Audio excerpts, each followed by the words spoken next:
Hey y'all, welcome back to another Timepieces for Tomorrow video, and within this video I want to talk about what is the best first Swiss watch to buy and why. So I've been collecting wristwatches since I was a teenager. I'm old now, I got all this gray raggedy hair, but just want to share a little bit of advice, and hopefully this provides value. If it does, be sure to subscribe to my channel, ring that bell, and stay tuned for future Timepieces for Tomorrow videos, and tell your friends to subscribe as well. But there's a few things that people may not consider when they're making their first wristwatch purchase. Now, one thing I want to talk about first is that everybody's different with their needs. But typically, a wristwatch that is highly water resistant, that is pretty much a wear anywhere piece, nothing with a leather strap, obviously, not a dress watch. Typically, that would be preferred as the initial Swiss automatic wristwatch because it could be worn everywhere if it's well maintained. So that would be something I would highly suggest, unless you have no intentions of ever wearing a wristwatch in the pool or at the beach or wherever. I mean, if you don't, then a dress watch may be fine, but keep in mind that you're going to have to take that thing off before you jump in the water. So that's consideration number one. Number two, are you someone that you feel like, okay, it's a one and done, or this is just the first watch because you're whatever age, you're young, you're trying to get into the wristwatch hobby. So do you plan to become, or feel that you potentially could become, a future wristwatch collector, or is this just a one and done piece? If it's a one and done piece, the scenario is a little bit different. So we're going to talk about the one and done timepiece first. So someone that has saved up a lot of money, whatever business they're involved with, doesn't matter, but they've saved up a lot of money. If they're the one and done watch and they don't have any desire, they don't think they're going to become a collector. The reality is a lot of people don't think they may, but they often do. But if someone is sincerely set on the idea that they're going to get one watch and that's it, and they don't want anything else, then in that scenario, save, save, save. Don't go out and do the starter watch that I'm about to talk about for the future collector. So if it's a one and done, that person needs to save, save, save. And if they've got their mind set on a certain piece, now for me, my first wristwatch was Omega Seamaster 300M, which is one of the James Bond watches. Why did I want the Omega Seamaster 300M? Because of James Bond. I like James Bond, and it's wear anywhere. It's highly water resistant. Great timepiece, great reputation. Omega is awesome, and it didn't have the stigma that Rolex had associated with it. I mean, the reality is that when I bought my Omega Seamaster, I could have purchased a Rolex, but I didn't because I was really young at that time, and I didn't want to look like I was too successful for someone of that age demographic. It was the optics, and a lot of people don't care, but I did care. So I went with the Omega Seamaster 300M over the Rolex Submariner. Now I've got the Rolex Submariner now, but my first piece was Omega Seamaster 300M. So the reason I'm saying this, if you think that you're a one and done wristwatch person, this is going to be your first Swiss wristwatch purchase, and potentially your last. You're convinced it's going to be the last. Save, save, save.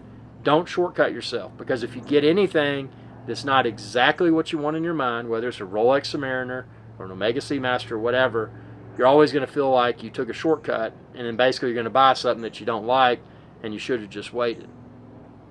Okay, so that's my advice for someone that thinks they're going to be a one and done wristwatch purchaser.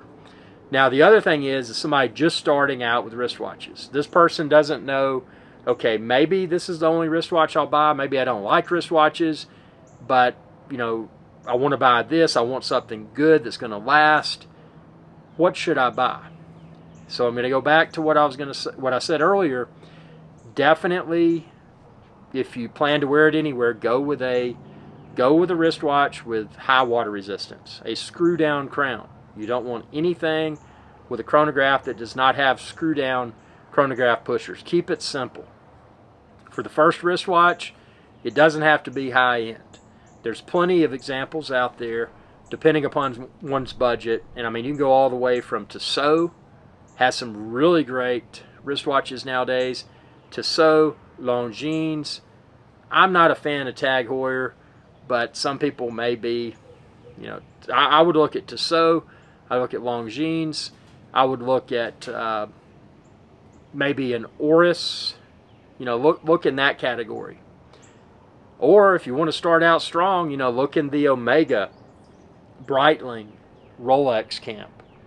You know, there's nothing wrong with that. I mean, if you can make that your starter watch, go for it. The problem is, if you make that your starter watch, then your expectations, you're setting the bar super high. You know, so your day-to-day hustle, you're going to have that ammunition to fuel those future acquisitions. You know, if you're planning to add additional wristwatches in the future. So keep that in mind. You know, if you think you're going to be, okay, this is the first wristwatch, but you may get more. I mean, if you can do it, do it. I mean, there's nothing wrong with Omega, Rolex, or Breitling. Those have been around forever. The ones with the screw-down crowns, with the proper water resistance, 200 meters or 300 meters or more. I mean, it's winter chicken dinner, as Archibald Chesterfield III might say. So, I mean, there's nothing wrong with that, but there's absolutely nothing wrong with Tissot, Longines, Oris. You know, that's the territory where I would be.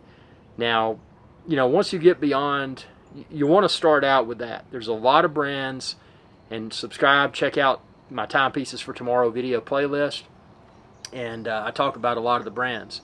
But once you get into that, you know, the initial wristwatch acquisition, once you've got that, then it becomes, okay, you know, what type of, if you feel that you're going to become a collector, okay, what type of collector are you going to be? Is it going to be all dive watches? Is it going to be all GMTs? Is it going to be a blend of dive watches, GMTs, dress watches? You know, maybe you like a moon phase complication. Maybe you like a power reserve indicator. I've got a power reserve indicator here on this Ulysse Nardin. So, you know, which direction are you going to go as a collector? And that's where the hobby and the addiction becomes very fascinating, because you don't really know. But it's like anything else, you know, you gotta step behind the wheel and start driving before you realize where you want to go. So, I mean, with this, like I said earlier, my best advice is look at Longines, Oris, or Tissot. And if you want to take it up from that, look at Omega, Rolex, and Breitling. Like I said, there's tons of other brands beyond that, but we're going to keep it simple. So this is my advice as to what one should consider as their first wristwatch purchase, their first proper Swiss wristwatch. And I said automatic because, yes, I've got some manual wind pieces, but as a starter wristwatch, I don't think that a manual wind is something I would recommend. You may feel differently, but a starter watch for me is a screw-down crown, proper water resistance, 200 or 300 meters or more, and, you know, just something that should last a lifetime if that person doesn't become, even if that person doesn't become involved with the wristwatch collection hobby. You know, get something that's good, something that's built to last, and you probably won't be disappointed. I hope this video helped. If it did, be sure to subscribe and ring that bell to be notified whenever I post another video, and check out all of my Timepieces for Tomorrow videos. And if you've got a video you'd like for me to post, or you got a question or comment below, and I'll try to post a video in the future to respond to your question or questions. Thanks for your viewership, and y'all have a good day.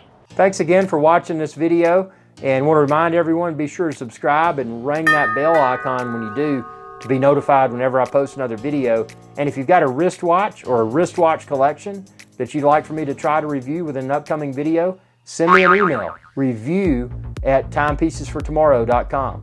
Thanks for your viewership, and y'all have a good day.